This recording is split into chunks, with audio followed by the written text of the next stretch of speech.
I would like to welcome everyone to today's webinar, Resilience on the Front Lines of Care, Organizational Strategies to Foster Compassion and Sustain Resilience in the Face of Trauma and Emotional Suffering.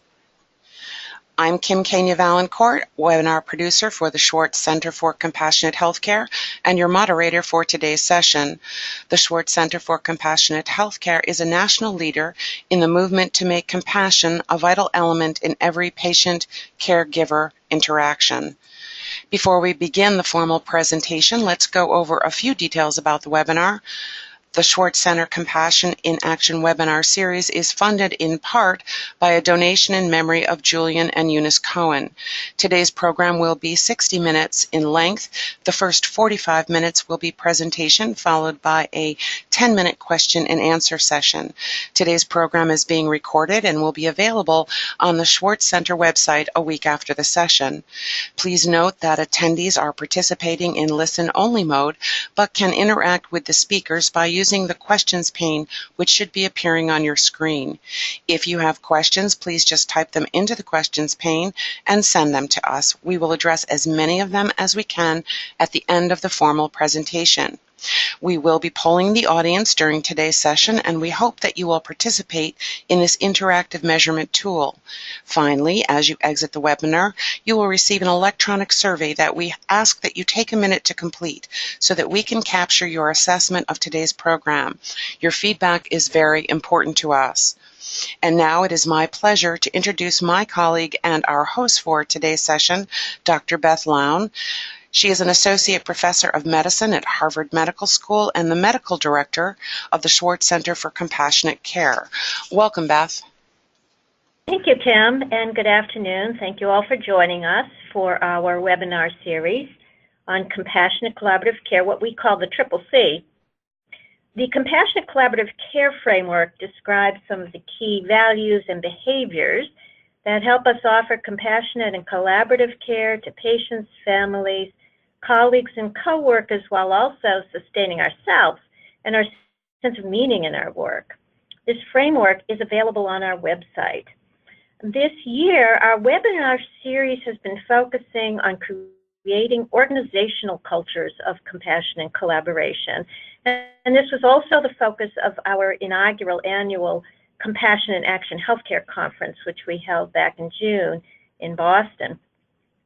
Now, this session today, Resilience on the Front Lines of Care, Organizational Strategies to Foster Compassion and Sustain Resilience in the Face of Trauma and Emotional Suffering, is going to be presented by Micheline St-Hilaire. I'm delighted to have her here. Micheline developed the Compassion Project, which is a contemporary contemplative pathway designed as an initial step to organizational change and development. She's going to describe it during the webinar.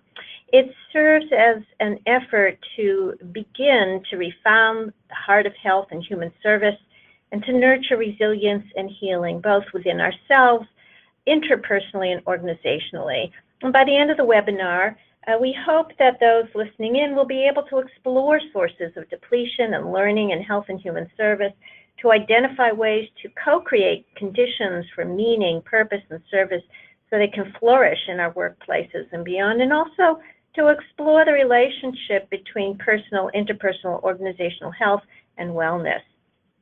So now I'm honored to introduce today's speaker, Micheline St-Hilaire.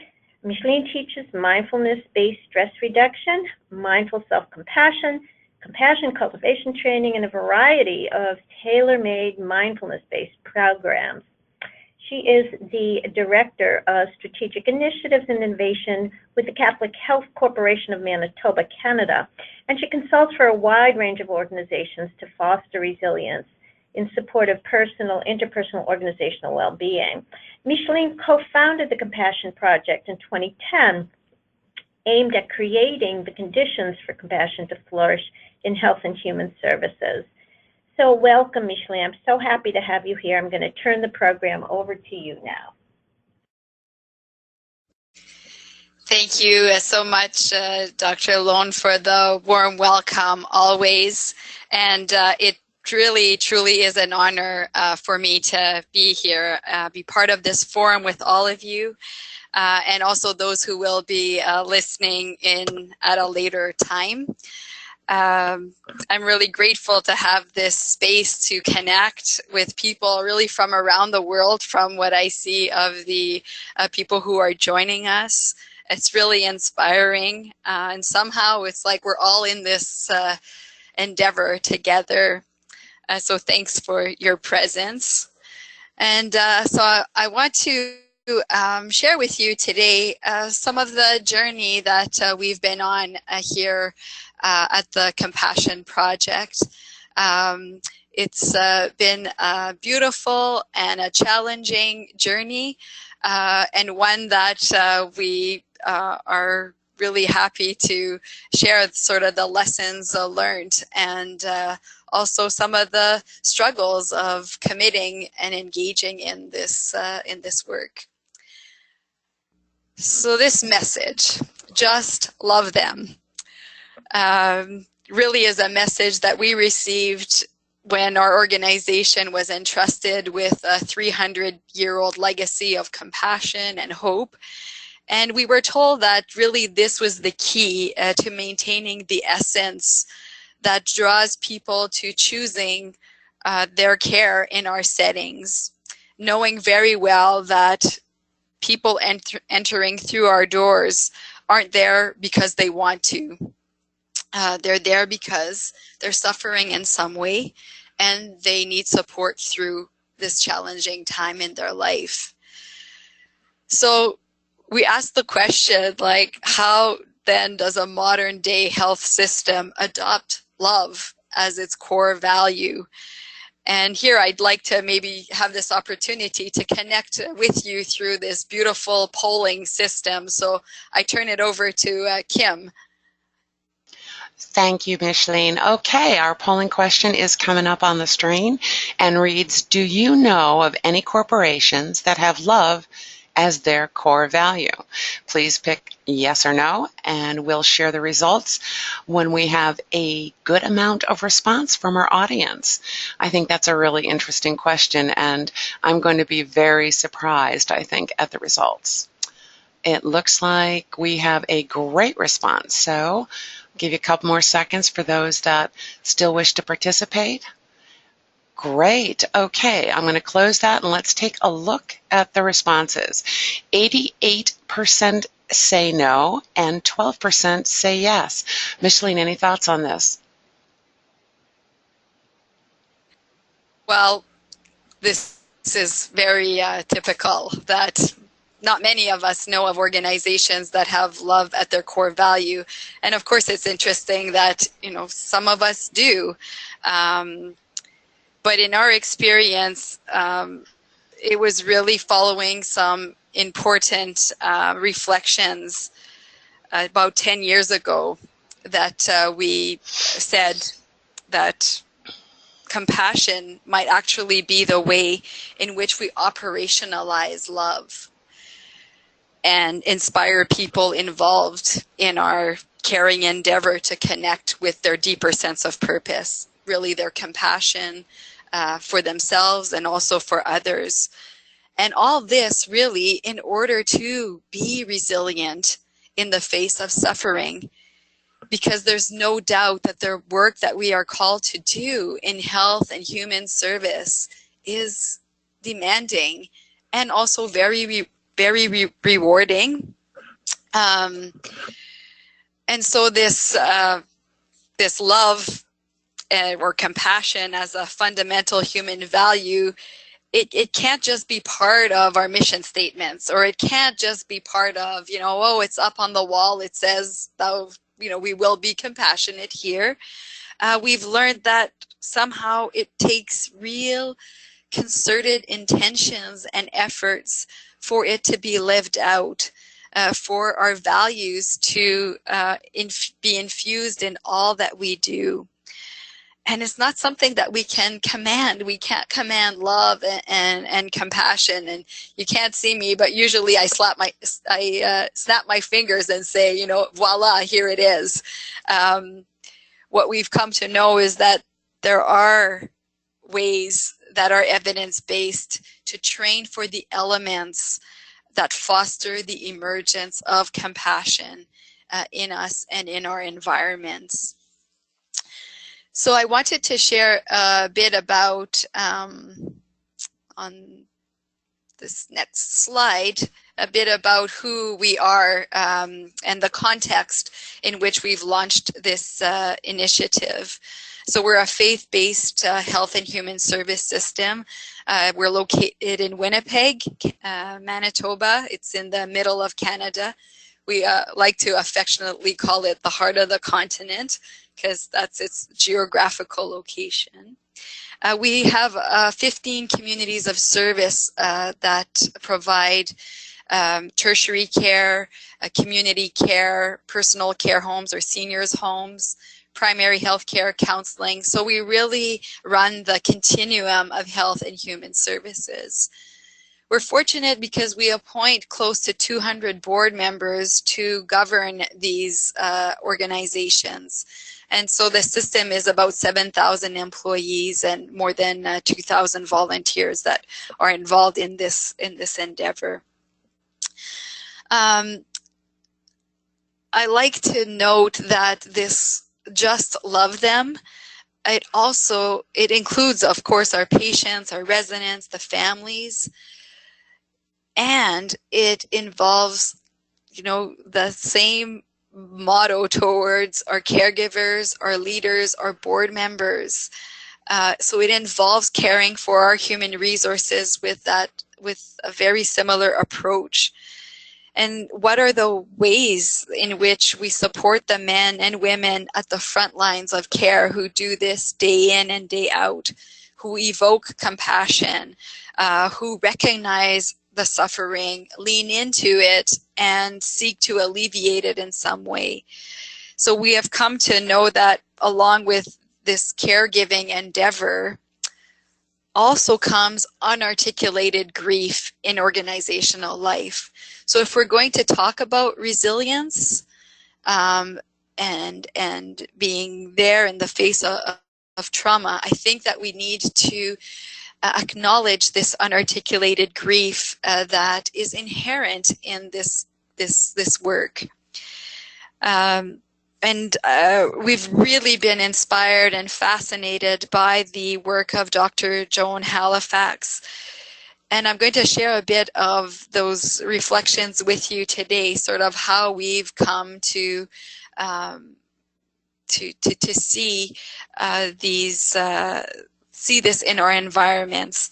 And she courageously names edge states that are, in essence, they're really the sources either of depletion, but they also can be sources of learning.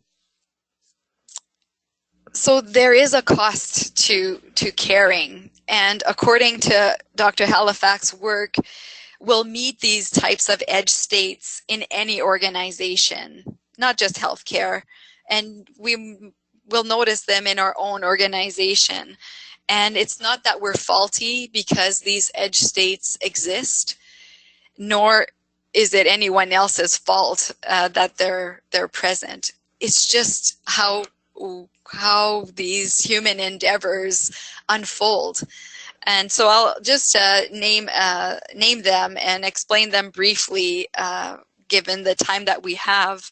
But the first one is pathological altruism.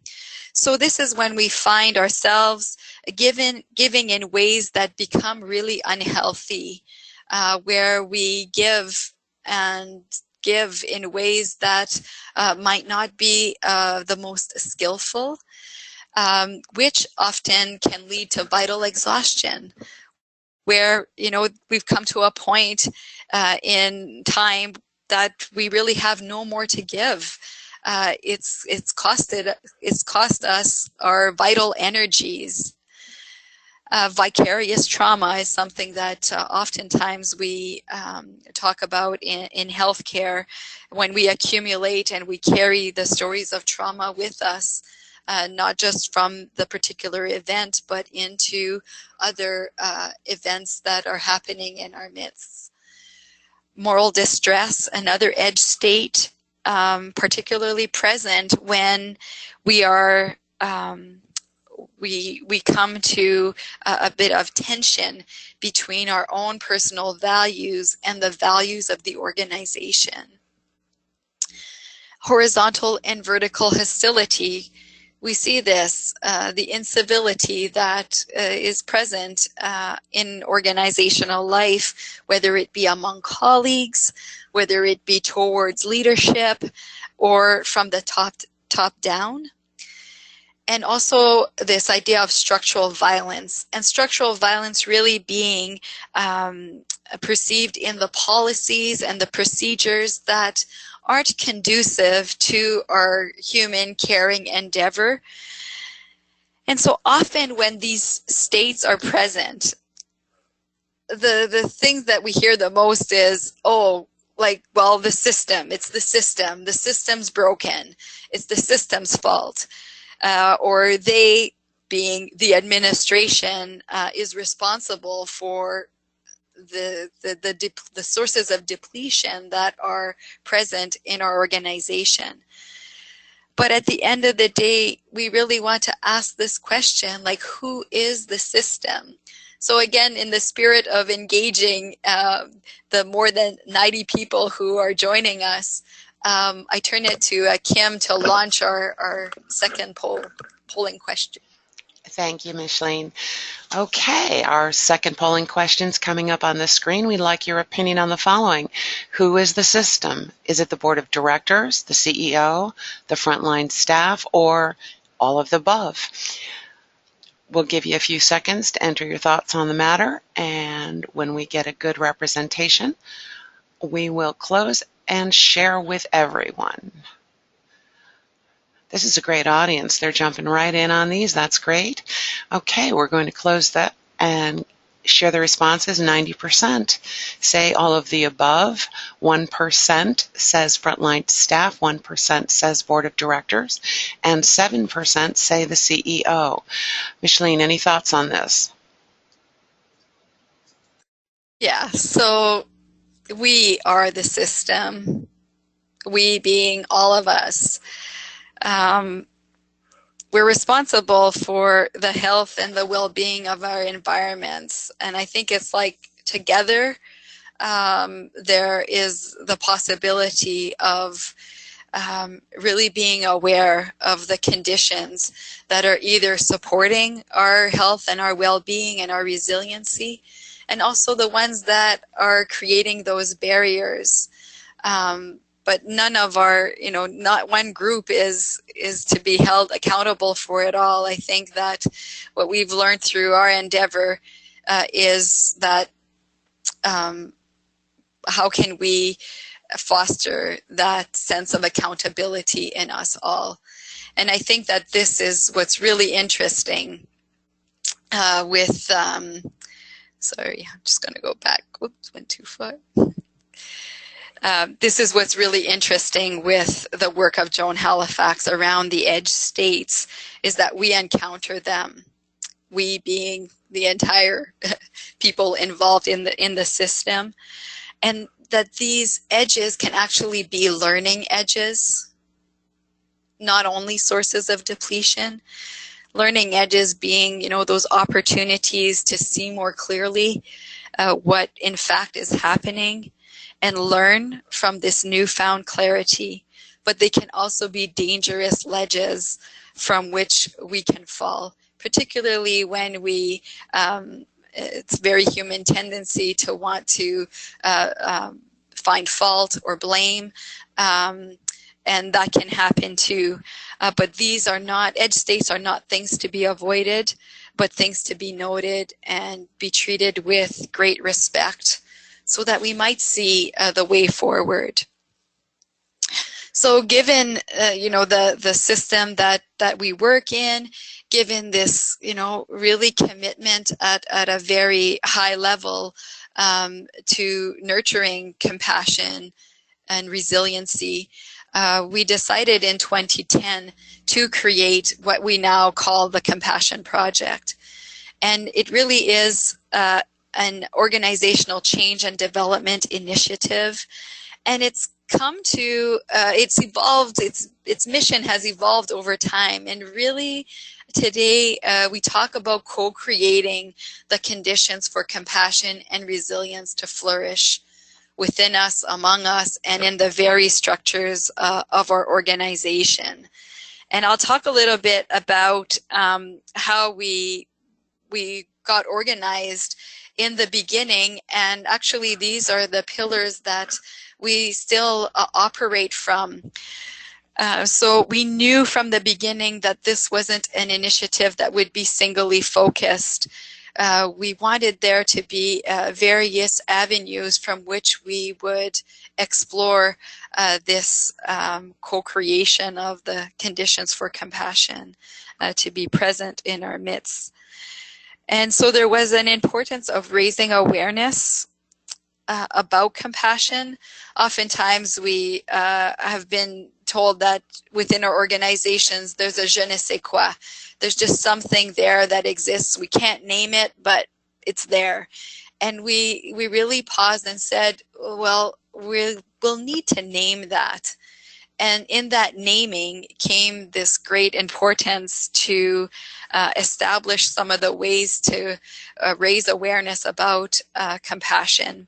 And so we've set up things like compassion grand rounds, some conferences in our community, and also some forums to have those courageous conversations about what is compassion, what it isn't. Because I don't know about you, but we've found that there's a lot of myths as to what compassion is. Also, we want to see, like, how do we know when compassion is there? How do we know when it's not? And what are the ways that we might together co-create at a very personal, interpersonal, and organizational level, co-create the conditions and remove the barriers to compassion. So I'm, again, in the spirit of engaging all of you in this reflection, I want to pause actually just for a few moments, and just to invite you, if you care to, so no pressure, but if you care to, just recall an instance where you were experiencing some difficulty, some distress in your life, and were received with compassion. So just taking a moment here to reflect on that, a moment of distress and a moment of being received with compassion. Thank you, Micheline, and our audience can enter those responses into the questions pane and send them to us. Thank you. Great, so your reflection on what do you know about this experience? What is present for you as you recall this moment?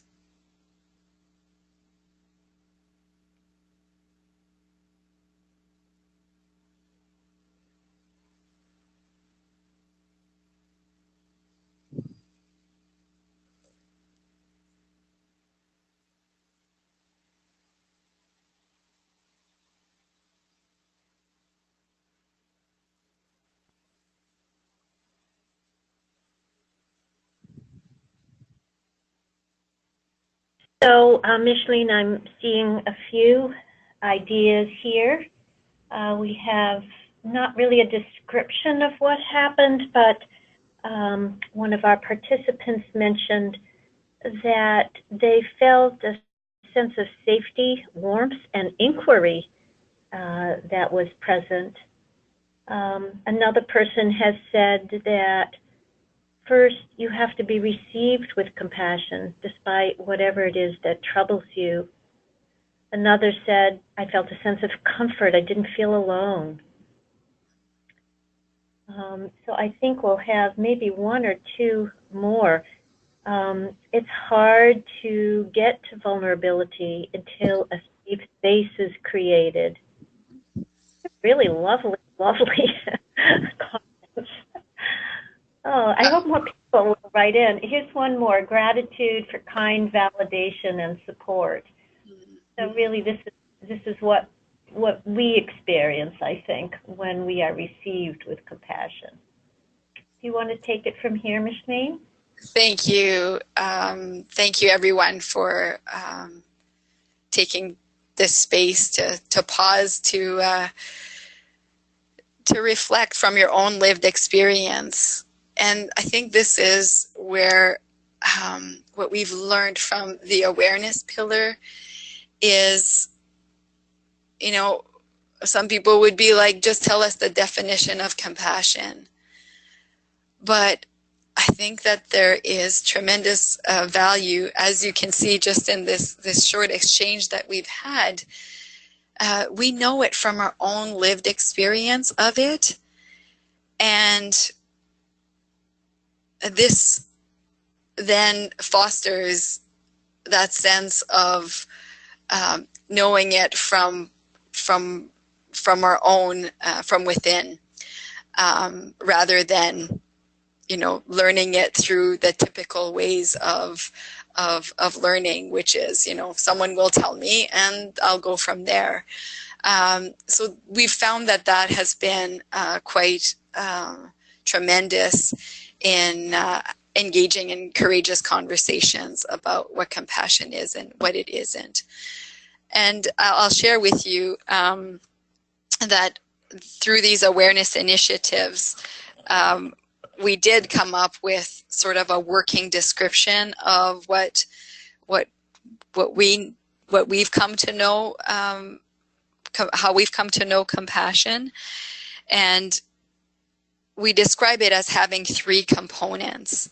And so the first component is really the recognition that there is suffering.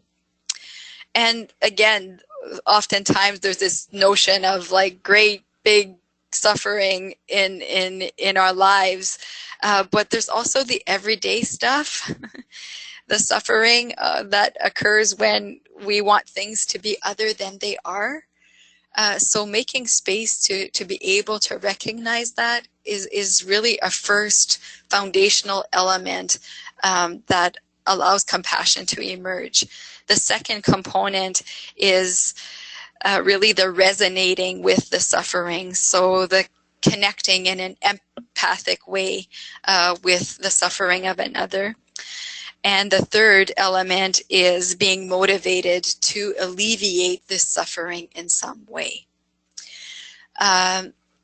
So this led really to our second pillar, the pillar of education and formation. And we've evolved to get a lot more comfortable using the word formation.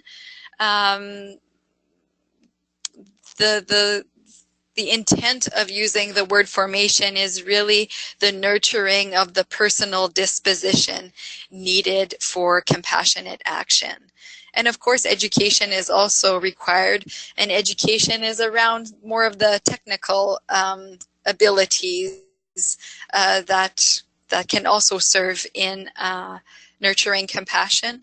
But just the recognition that formation is really also quite important in the development of this compassionate presence.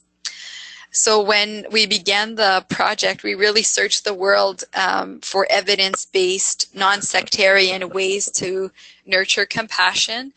And we were really inspired, so this is 7 years ago, by the many renowned academic institutions that had developed education, formation, awareness programs, and the Schwartz Center was certainly one of many. But the programs that we were able to bring in from the very beginning were the mindfulness-based stress reduction program out of the University of Massachusetts Medical School, a mindful self-compassion program, which is the work of Dr. Kristen Neff, Dr. Chris Germer. The Compassion Cultivation Training Program is a program developed at the Center for Compassion and Altruism Research and Education at Stanford University, and also a program to cultivate leadership presence through the Mindful Leadership Institute. So these are programs that today we offer. And I'll share a little more about that in a few moments. You can imagine when people engage in this journey, really, a journey towards their deeper sense of purpose and an exploration of what compassion is, there's a sense of that this is an ongoing journey. So we had recognized that early on and committed to ensuring sustainability. And we build sustainable ways to journey with staff on an ongoing basis by offering sessions like a noon-hour meditation or an evening session for our alumni to come back regularly to practice in community. And the sustainability part is also building the capacity to train others to offer these types of programs within our organizations. And underpinning these three pillars is research and development. This is really our commitment to studying the individual, group, and organizational effects of investing in this work. And recognizing too, like, we live in an evidence-based world, and we're also genuinely interested, not uniquely on the benefits of this work, but really what is it that happens as a result of these efforts. And I'll move on to our next section, which is like, well, what is it that we're uncovering? So I have some findings that are hot off the press from our research program, and they begin to demonstrate the impacts of investing our time and our energy in the Compassion Project. So the study that we launched explores these three protocols that we're offering. So these are, in general, 8-week courses, often with 1 day of practice or a half day of practice. And I think if I want to talk about them at a very general level, these protocols were chosen, one, because they are evidence-based, but two, because of the notion that some of the world leaders in this domain are saying, maybe we can't really train for compassion, but we can develop and nurture and strengthen the capacities that allow for compassion to emerge. So this is really what I've been inspired by, is that, yeah, maybe I can't train precisely for compassion, but I can train for its elements.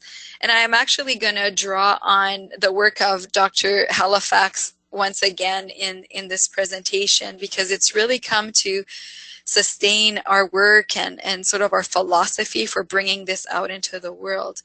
And she really names like 4 main areas that we can attend to when we are wanting to create the conditions for compassion to emerge in our environments. So the first domain is the attentional domain. And that's really that awareness, that stability of the mind to be with difficulties, to be with suffering. The second domain is the affective domain. So this fostering of prosociality, attuning to ourselves, attuning to others in the moment, that sense of resonating with another's suffering. The third domain is about insight and intention. And I love this because I think that people enter into caring professions with an intention, to really be there for their fellow human beings. And sometimes it serves to recall that intention. Like, what is it that really has brought me to do this work? And in the midst of the chaos of our environments, how can I reconnect with that if need be? What's my reason for being here? And this insight is about finding that moral ground from which to operate, and how is it that we can connect with that in a skillful way. And then the fourth domain is the embodiment, like to really embody compassion, to engage in this world with that stance. And what is my readiness for action? Because I love to say that for there to be compassion, there needs to be that an action to it, whatever that action is, whether it be sitting in silence with someone, or whether it be doing something very concrete in our actions. So to embody compassion can also be trained. So here's what we're finding from our collecting some of the data around the courses that we're offering.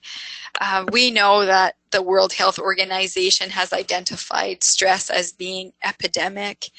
It affects all dimensions of health, and a principal component of resilience is our capacity to relate, to learn to relate to the stressors that are inherent in our lives. So collectively and individually, the mindfulness-based stress reduction course, the mindful self-compassion course, and the compassion cultivation training program all reduce stress levels dramatically, as you can see, from time 1 to time 2. And our longitudinal analyses are demonstrating that the changes in perceived stress are stable over time. So at 6 months and at 3 months post-intervention. So this is an interesting finding. And one that we had hoped for. Like I like to say, the mindfulness-based stress reduction is called that for a reason. So we're seeing some of the data demonstrating that in fact perceived stress diminishes. Oh, I went one too far. So self-compassion, or our research lead here at the Compassion Project, is a recognized and renowned neuropsychologist.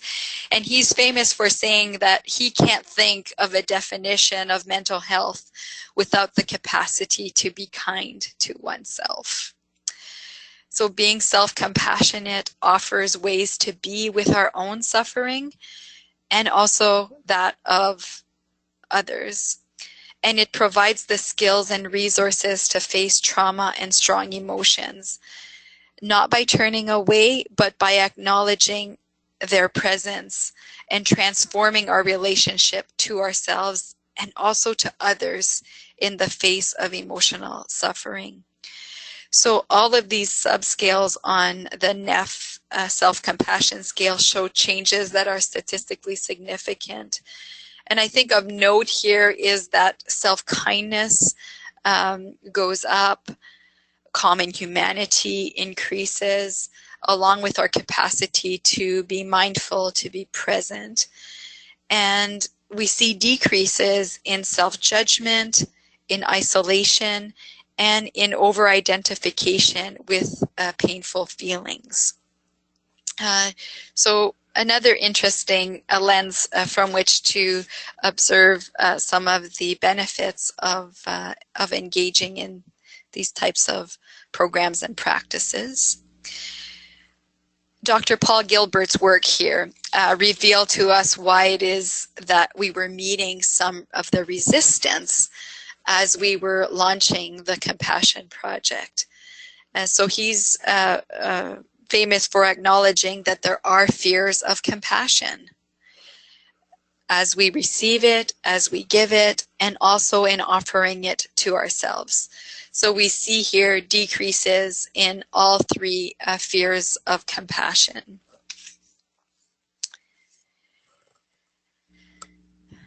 When I was in Boston in June at the first inaugural conference launched by the Schwartz Center, there was an underlying common theme around, great concern for burnout. And some of the research would suggest that approximately 40% of people in healthcare report burnout at some point in their career. So participation in these programs shows a decrease in burnout at a personal, work-related, and also at a client-related level. And these findings, again, are at statistically significant levels. A bit of findings around the positive affective well-being. I want to connect it with Dr. Barbara Fredrickson's work. And she proposes that positive affect allows for creativity and problem solving, as well as resilience in reducing the lingering effects of autonomic reactivity. So that's the chronic activation of our threat defense system. So we also know that positive affect begets positive affect. So here we see a significant increase in positive affective well-being following participation in the courses.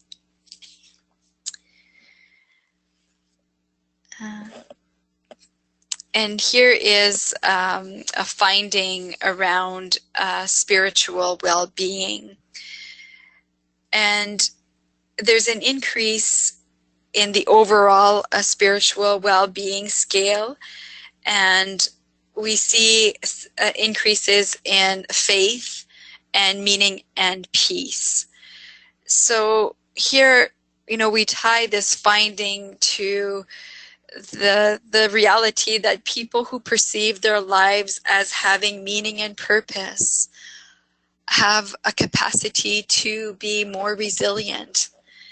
And so these findings really have importance, I think, to all of us who seek to foster the ways to nurture compassion, to maintain resilience as we face trauma, as we face emotional suffering, and also what we've learned through the Compassion Project, this idea of co-creating those conditions for the elements that lead to compassion to be alive and well in our midst. And when we say co-creating the conditions, that also means really being attentive to the barriers that are known to limit our capacity for connection, for awareness, for kindness. And not to demonize that, not to fault anyone, but how is it that we can create those environments that are safe, as some of you mentioned, when we're received with compassion, we feel that it's safe enough to speak to the difficulties and the suffering that we might be facing.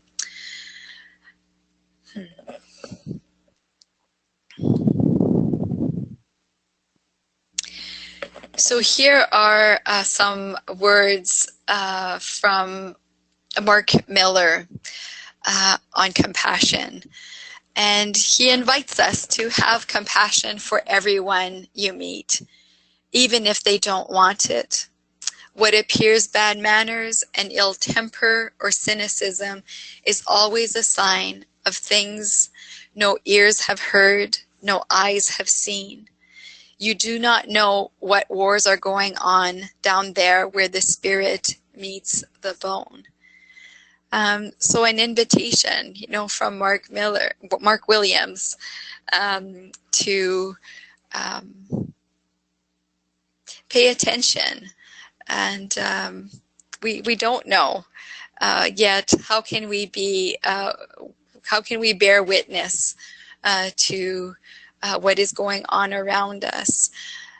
How can we not know and be okay with that uncertainty and take loving action from that very place of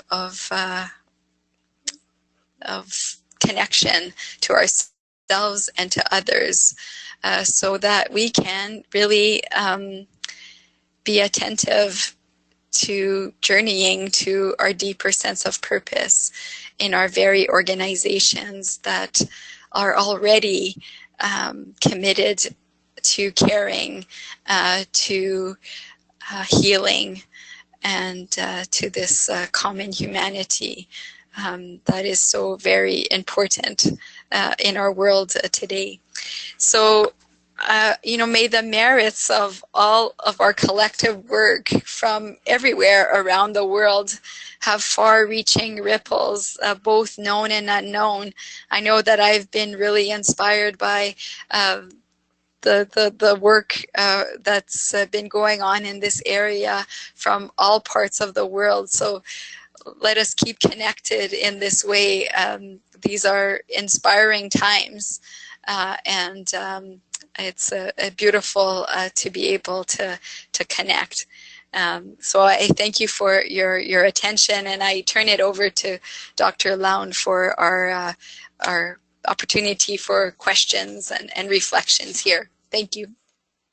Thanks so much, Micheline. I loved hearing about this, and I know we have quite a few questions. There was one quick question. Somebody was asking who the neuroscientist was that said that the definition of mental health must include self-compassion. Can you say again who that was who said that?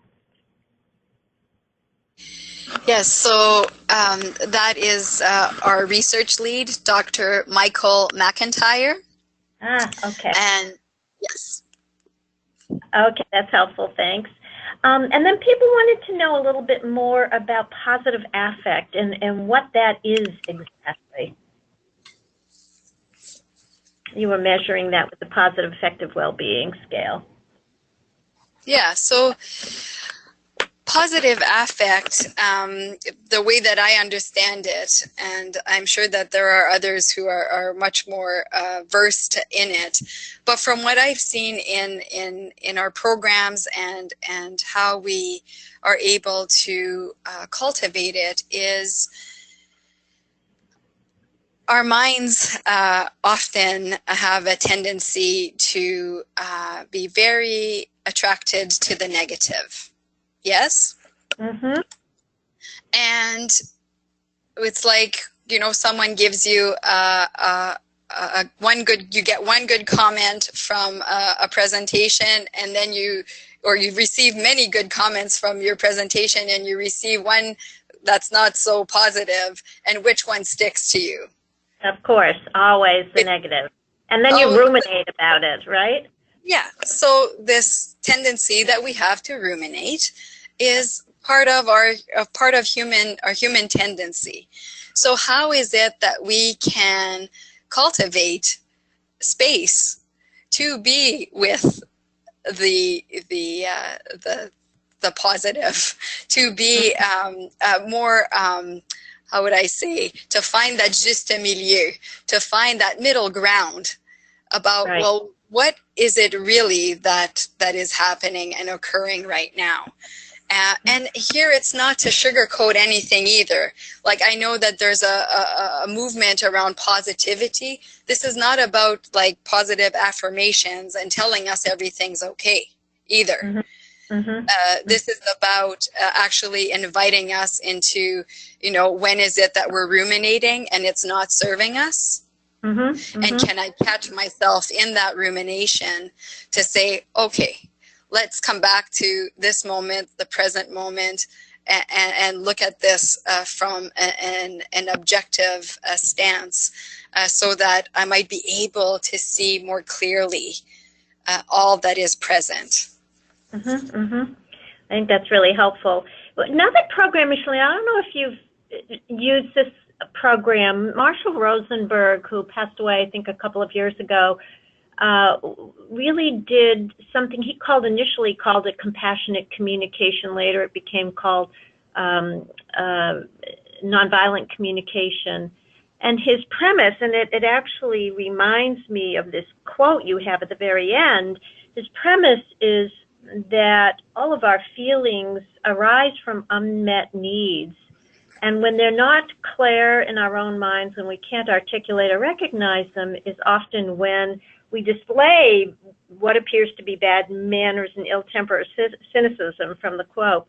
And so part of that training actually involves identifying underlying feelings using cards or an actual list or set of prompts to help you identify these emotions. And it really increases your emotional vocabulary, including the positive emotions. And I was shocked to find how limited actually my own vocabulary of emotions was. So in terms of positive affect, I think it's a helpful way of exploring that, as well as negative, of course, and use that to explore unmet needs that govern our behavior in an unconscious way. Yeah, and I love that because Marshall Rosenberg's work is foundational to explore exactly what you were naming, Beth, around, I think he has a quote that says something like, every unskillful act is a tragic expression of an unmet need.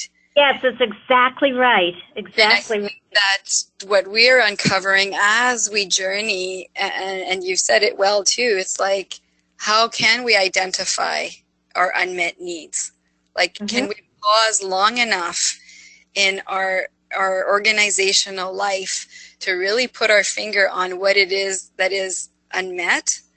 And two, your experience with identifying the broad range of feelings that we can have.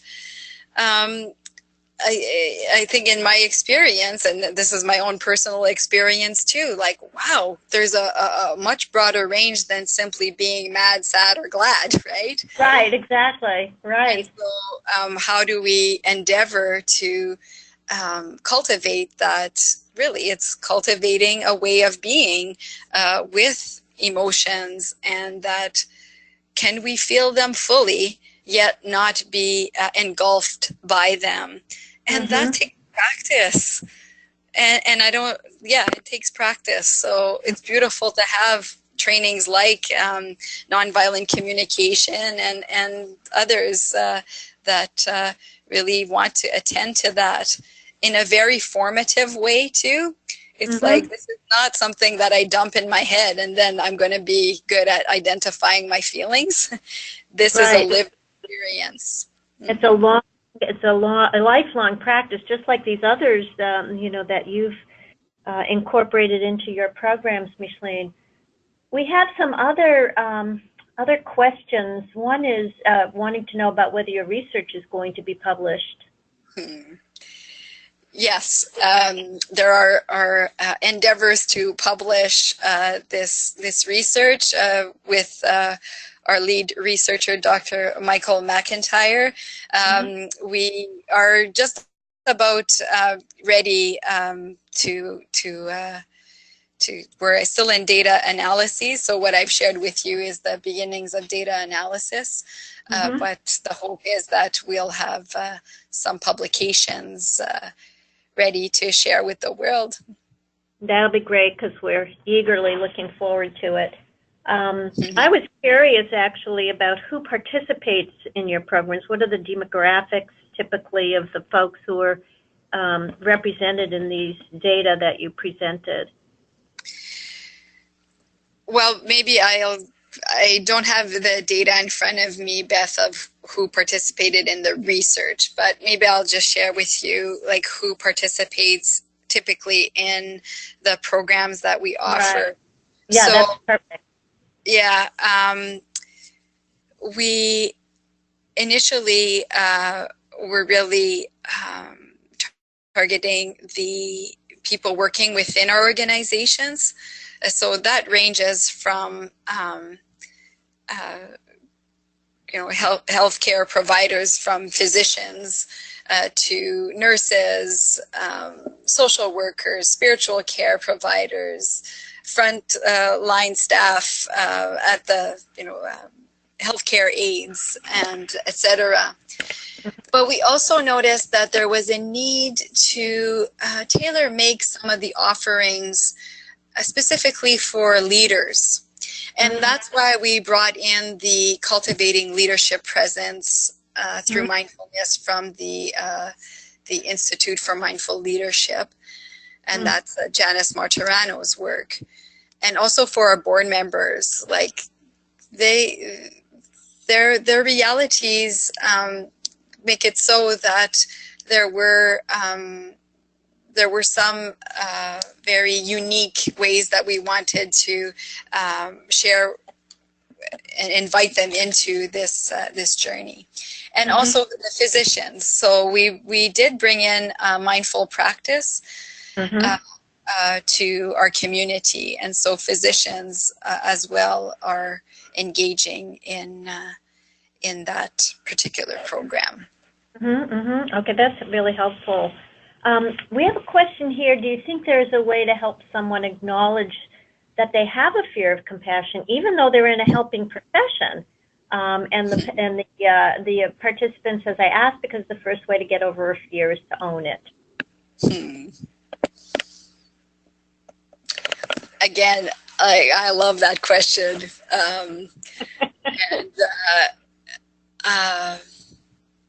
I think one of the greatest lessons learned through the launching of this and how we've gone about is being very skillful in meeting resistance, because it does exist. And so, you say it so well in the question, like, yeah, how do I invite someone into that conversation in a compassionate way? Because to acknowledge our fear is to maybe face it.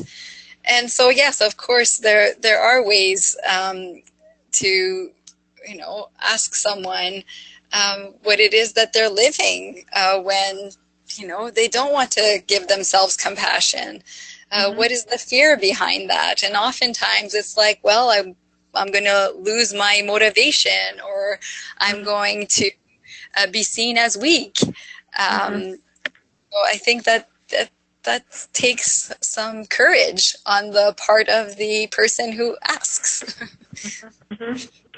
Yeah, it's not a simple thing. I think self-compassion amongst hard-driving people who have very high expectations of themselves and their work ethic, it's a difficult thing to achieve, and to acknowledge that self-compassion is difficult is just, one piece of that mysterious puzzle. So I think we're going to have to wrap up, but I do want to thank you so much, Micheline, for this wonderful, wonderful presentation. I want to remind people also, Kim, if you can go to the last slide, I want to remind people about our upcoming course, Compassion in Practice.